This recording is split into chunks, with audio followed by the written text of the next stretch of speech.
आहोत। नाशिक कुंभमेळ्याच्या संभाव्य तारखा जाहीर करण्यात आलेल्या आहेत। कुंभमेळ्यामध्ये 42 ते 45 पर्व स्नान होणार आहे। 31 ऑक्टोबर 2026 ला कुंभमेळ्याला सुरुवात होणार आहे। 24 जुलै 2028 ला कुंभमेळा सुरू राहणार आहे। 2 ऑगस्ट 2027 ला सोमवती अमावस्येच्या दिवशी पहिलं शाही स्नान होणार आहे। 24 जुलै 2027 ला आखाड्याचं ध्वजारोहण होणार आहे। परत एकदा नाशिक कुंभमेळ्याच्या संभाव्य तारखा बघा, त्या तुम्हाला स्क्रीनवर सुद्धा दिसत आहेत। ही महत्त्वाची बैठक पार पडली, ज्याला साधू महंत उपस्थित होते आणि याच बैठकीमध्ये या तारखा निश्चित झालेल्या आहेत। परत एकदा पटकन आम्ही तुम्हाला या तारखा सांगतो। कुंभमेळ्यामध्ये 42 ते 45 पर्व स्नान होणार आहे। 31 ऑक्टोबर 2026 ला कुंभमेळ्याला सुरुवात होईल। 24 जुलै 2028 पर्यंत कुंभमेळा सुरू राहील। आमचे प्रतिनिधी लक्ष्मण घाटोळ यांना अधिक विचारूया। लक्ष्मण, ही बैठक पार पडली, नाही स्नान कधी होईल, कधी कुंभमेळा सुरू होईल, कधी समाप्ती होईल, ते समोर आलं, काय सांगाल अधिक? सुवर्ण, मुख्यमंत्री देवेंद्र फडणवीस यांच्या उपस्थितीमध्ये साधू महंतांची बैठक अद्यापही सुरू आहे। थोड्याच वेळात मुख्यमंत्री देवेंद्र फडणवीस अधिकृतपणे या सगळ्या तारखा ज्या आहेत त्या जाहीर करणार आहे। मात्र सूत्रांकडून जी माहिती मिळालेली आहे त्यानुसार 31 ऑक्टोबर 2026 ला कुंभमेळ्याचं ध्वजारोहण आहे ते नाशिकमध्ये होईल आणि 31 ऑक्टोबर 2026 पासून नाशिकमध्ये होणाऱ्या सिंहस्थ कुंभमेळ्याला प्रत्यक्षामध्ये सुरुवात होणार आहे। मात्र ज्या प्रमुख शाही स्नान जे आहे ती असणार आहे, एक पहिलं शाही स्नान होणार आहे ते म्हणजे 2 ऑगस्ट 2027 ला, ज्या दिवशी सोमवती अमावस्या आहे त्या दिवशी पहिलं शाही स्नान पार पडेल। त्यानंतर 31 ऑगस्ट 2027 अर्थात त्या दिवशी श्रावण वद्य अमावस्या आहे, त्या दिवशी देखील महाकुंभ स्नान होणार आहे आणि एक 11 सप्टेंबर 2027 त्या दिवशी भाद्रपद शुद्ध एकादशीचं शाही स्नान म्हणजे अमृत स्नान या ठिकाणी होणार आहे। अशा प्रकारचे 3 प्रमुख शाही स्नान जे आहे ते होणार असल्याची माहिती आहे आणि 2026 ला सुरू झालेला हा कुंभमेळा साधारणतः 24 जुलै 2028 पर्यंत सुरू राहील। अर्थात 2.5-3 वर्षाचा कालावधी या संपूर्ण कुंभमेळ्याचा असेल। मात्र 2027 मध्ये कुंभमेळ्याची जी प्रमुख शाही स्नान आहे ती 2027 मध्ये पार पडतील।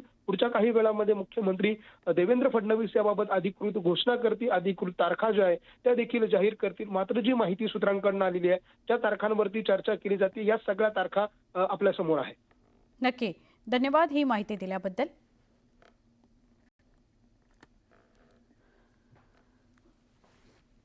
आता 25 मिनिटं 50 बातम्या या बुलेटिनकडे वळूयात।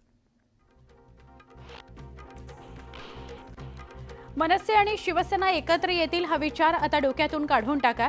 शिवसेना प्रमुखांनी राज ठाकरेंना बरोबर घेण्यास उद्धव ठाकरेंना सांगितलं होतं, पण त्यांनी कधीच राज ठाकरेंना एकत्र घेतलं नाही। उद्धव ठाकरे स्वार्थापोटी काहीही करू शकतात असा मोठा गौप्यस्फोट संजय शिरसाट यांनी केलाय। शरद पवार आणि उपमुख्यमंत्री अजित पवार आज पुन्हा एका कार्यक्रमाच्या निमित्तानं एकत्र येणार आहेत। पुण्यातील वसंतदादा इन्स्टिट्यूटच्या AI बैठकीनिमित्त दोघं एकत्र येणार आहेत। एकनाथ खडसेंनी केलेल्या आरोपांना गिरीश महाजन यांनी प्रत्युत्तर दिलं। उठता बसता खडसेंना मीच दिसतो, मात्र या प्रकरणात माझा काहीही संबंध नाही, त्यांच्यासारखी भाषा मी वापरणार नाही असं म्हणत त्यांनी खडसेंचे आरोप फेटाळून लावले। नांदेडमध्ये अमित शहांच्या हस्ते वसंतराव नाईक यांच्या पुतळ्याचं अनावरण करण्यात आलं। मात्र त्या सोहळ्याला वसंतराव नाईकांच्या वंशजांना बोलावलं नाही अशी टीका आमदार प्रताप चिखलीकर यांनी केली। मात्र अशी चूक आता अहिल्याबाई होळकरांच्या स्मारकाच्या वेळी करू नका असा सल्ला त्यांनी दिला। गुलाबराव पाटलांनी संजय राऊतांवर केलेल्या टीकेचा संजय राऊतांनी चांगलाच समाचार घेतला। लोकांचं तोंड काळं करायला निघालेले पालकमंत्री राज्याचं तोंड काळं करतायत असा हल्लाबोल संजय राऊतांनी केला।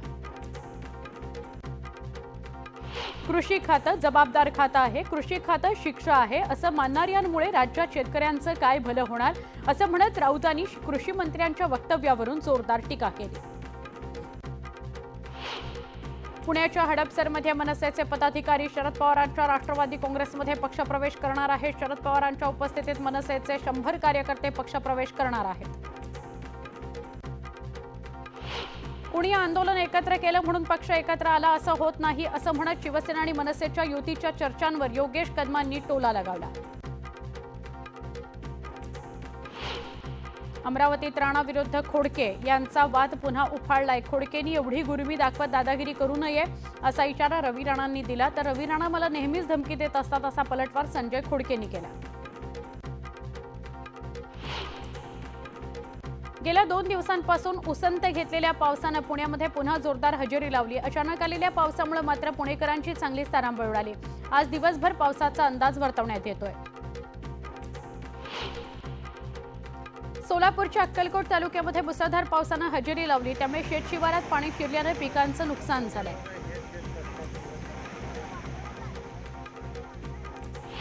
जळगाव जिल्ह्यात जोरदार पाऊस झाला. शेती कामांना वेग आला. शेतकऱ्यांनी पेरणीपूर्व मशागतीला सुरुवात केली.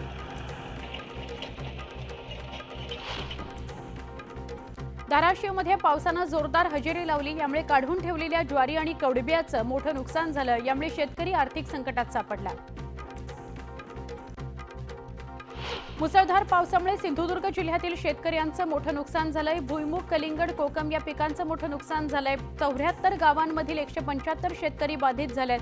या प्रकरणी कृषी अधिकाऱ्यांना अहवाल सादर करण्यात आला.